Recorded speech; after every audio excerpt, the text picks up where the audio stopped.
Hi friends, நீங்கள் விநாயகர் சதுர்த்திக்கு வெறும் கொழுக்கட்டை மாத்திரம் செய்வீங்களா, இல்லை சுண்டல் கூட செஞ்சு படையல் போடுவீங்களா? சுண்டல் செய்கிறதுனா நான் செய்கிற ப்ராசஸில் செய்யுங்க.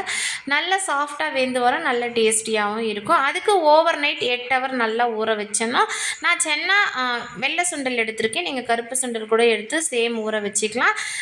நல்லா கழுவிட்டு தேவையான அளவு தண்ணி ஊற்றி உப்பு போட்டு 5 விசில் விட்டு இறக்கிக்கணும். அதுக்குள்ளே தாளிப்புக்கு வெங்காயம், கொத்தமல்லி, பச்சை மிளகாய், தேங்காய்லாம் துருவி வச்சு ரெடி பண்ணிக்கிட்டேன். இது கடவுளுக்கு படையலுக்கு மாத்திரம் இல்லை, காலையில் பிரேக்ஃபாஸ்ட்டாகவும் எடுத்துக்கலாம். வெயிட் லாஸ் பண்ணுறவங்க, குழந்தைங்களுக்கு ஈவினிங் ஸ்நாக்ஸ், நம்மளும் ஈவினிங் ஸ்நாக்ஸாக செஞ்சு சாப்பிட்லாம். செம்ம டேஸ்ட்டாக இருக்கும்.